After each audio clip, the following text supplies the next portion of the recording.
बार भगवान हमारे रिश्ते खुद ही तोड़ देता है ताकि कोई हमारी ज़िंदगी खराब ना कर सके। दुनिया में सबसे खुश लोग वही हैं जो ये जान चुके हैं कि दूसरों से उम्मीद करना बेकार है। ज़िंदगी में थोड़ा दुख भी होना ज़रूरी है, क्योंकि अगर सुख ही मिलता रहेगा तो आप कभी सफल नहीं होंगे। ये गलत सोच है इंसानों की कि अकेला इंसान क्या ही कर सकता है, मगर देखो उस सूरज को अकेला ही पूरी दुनिया को रोशन कर देता है। भाग्यशाली वो नहीं होते जिन्हें सब कुछ अच्छा मिलता है, बल्कि भाग्यशाली वो होते हैं जिन्हें कुछ भी मिलता है वो उसे अच्छा ही बना लेते हैं।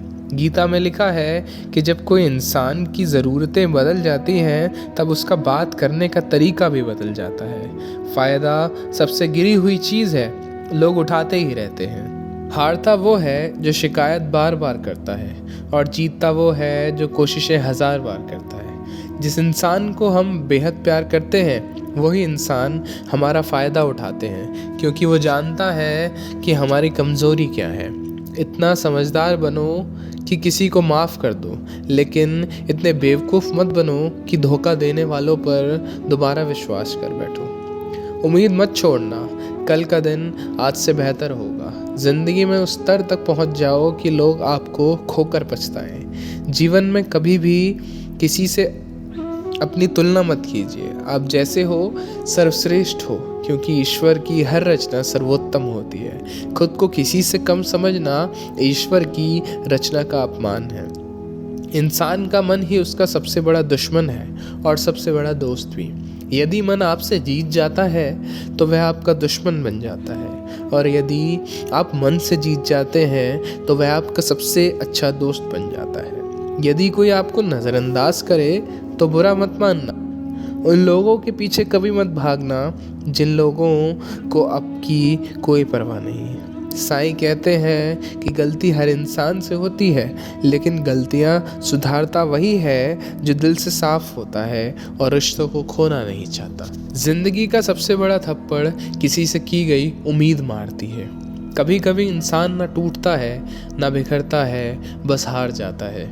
कभी खुद से तो कभी किस्मत से तो कभी अपनों से। ज़िंदगी में खुद को समय ज़रूर दें, क्योंकि आप खुद की पहली ज़रूरत है। याद रखना, ज़रूरत से ज़्यादा अच्छे बनोगे तो ज़रूरत से ज़्यादा इस्तेमाल किए जाओगे।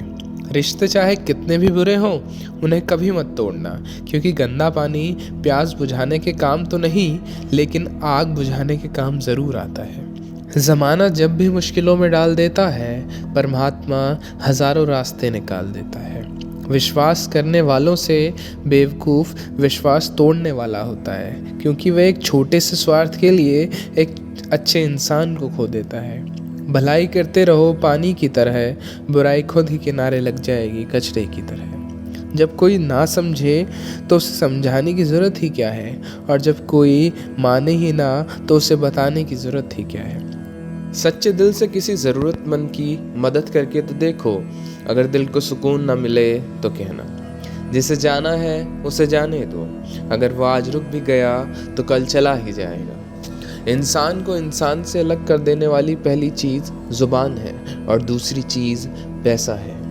जिन्हें सपने देखना अच्छा लगता है उनके लिए रात छोटी पड़ जाती है, और जिन्हें सपने पूरा करना अच्छा लगता है उनके लिए दिन छोटे पड़ जाते हैं।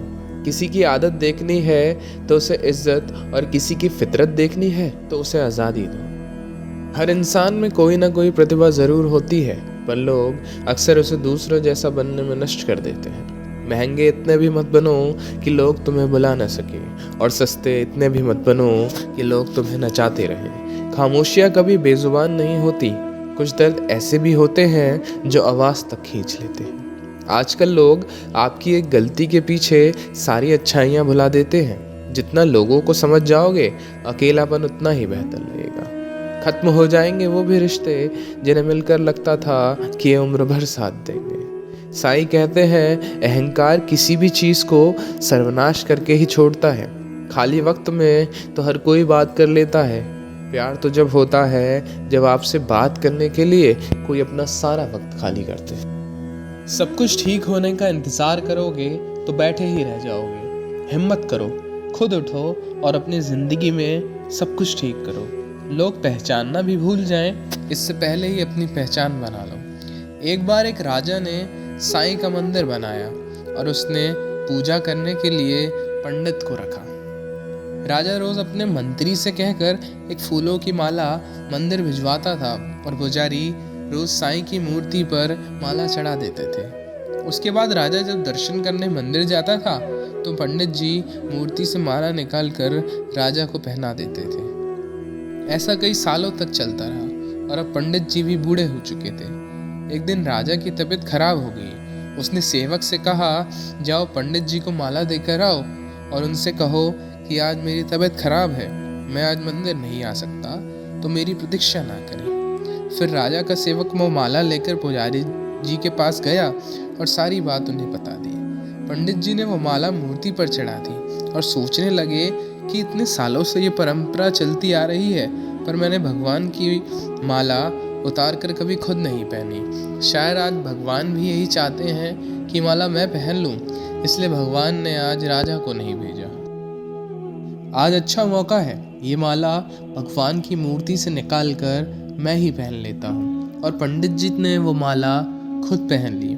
इसी बीच राजा का सेवक दौड़कर पंडित जी के पास आया और कहने लगा कि राजा जी को यह ठीक नहीं लग रहा, उनकी तबीयत और बिगड़ती जा रही है, इसलिए वो प्रभु के दर्शन करना चाहते हैं और वो आ रहे हैं। उनकी सवारी जल्दी अभी मंदिर में आएगी। जब पंडित जी को यह बात पता लगी तो उन्होंने जल्दी से माला अपने गले से निकालकर फिर से मूर्ति पर चढ़ा दी और फिर कुछ देर बाद राजा जी वहाँ पर आए। हर बार की तरह पंडित जी ने मूर्ति से माला निकाली और राजा जी को पहना दी। और राजा ने जब उस माला को देखा तो उस माला पर एक सफ़ेद बाल नजर आया। राजा यह समझ गया कि ये बाल पुजारी जी का है। राजा ने पुजारी जी से पूछा कि क्या ये माला आपने पहनी है, इसमें सफ़ेद बाल कहाँ से आ गया। ये सुनकर पुजारी जी घबरा गए। उन्हें यह लगा कि सत्य बोल दूं तो राजा उन्हें दंड देगा, तो उन्होंने झूठ ही बोल दिया कि ये बाल साईं का है। राजा को ये सुनकर बहुत गुस्सा आया। उसने कहा कि तुम झूठ बोल रहे हो, भगवान के बाल कब से सफ़ेद होने लग गए। राजा ने कहा, मैं कल फिर आऊँगा और इसी समय आऊँगा और उनके बाल देखूँगा कि सफ़ेद हैं या काले। अगर बाल काले निकले, सफ़ेद नहीं निकले, तो आपको कल ही मृत्यु दंड दिया जाएगा, क्योंकि आपने मुझसे झूठ बोला है। राजा यह कहकर वहाँ से चला गया और इधर पुजारी भगवान के चरणों में गिरकर रोने लगा। हे प्रभु, मुझे माफ़ कर दीजिए, मैं लोभ में आ गया था।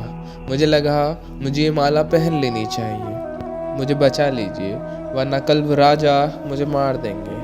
वो पुजारी पूरी रात भगवान के चरणों में गिरकर रोता रहा और विनती करता रहा कि मुझे बचा लीजिए। अगली सुबह राजा श्रृंगार के समय मंदिर पहुंचा और जब मूर्ति के ऊपर से मुकुट निकाला तो राजा चौंक गया, क्योंकि भगवान की मूर्ति के ऊपर सफ़ेद बाल थे। राजा ने सोचा कि ये पुजारी की कोई चाल तो नहीं कि इसने मौत से बचने के लिए बाल सफ़ेद कर दिए। राजा ये बाल असली है या नकली जांच करने के लिए बाल तोड़ने लगा। जैसे ही उसने बाल तोड़े तो मूर्ति में से खून की धारा बह। राजा भगवान के चरणों में गिर गया और क्षमा मांगने लगा। हे भगवान, मुझे माफ़ कर दीजिए। तभी मूर्ति में से आवाज़ आई कि राजा, तुमने मुझे सिर्फ मूर्ति माना है, इसलिए मैं तुम्हारे लिए सिर्फ एक मूर्ति हूँ। लेकिन पुजारी ने मूर्ति में साक्षात भगवान को देखा, इसलिए मुझे मेरे भक्त की रक्षा करने के लिए बाल सफ़ेद करने पड़े और खून की धारा बहानी पड़ी, ताकि मैं तुम्हें समझा पाऊँ कि जहाँ भाव है वहाँ भगवान है। यदि आप वाकई में भगवान का स्मरण करते हैं, उन्हें देखना चाहते हैं, तो आपके अंदर सिर्फ भाव होना चाहिए। ये एक छोटी सी कहानी है जो हमें शिक्षा देती है कि भगवान के आशीर्वाद के बिना कुछ भी संभव नहीं है। अगर आप सच्चे दिल से भगवान को पुकारते हैं तो भगवान आपकी मदद के लिए अवश्य आते हैं। दोस्तों, आशा करता हूँ कि आपने इस वीडियो से बहुत कुछ सीखा होगा, जिसे आप अपने जीवन में ज़रूर इस्तेमाल करेंगे। मिलता हूँ आपसे अगली वीडियो में, तब तक के लिए धन्यवाद।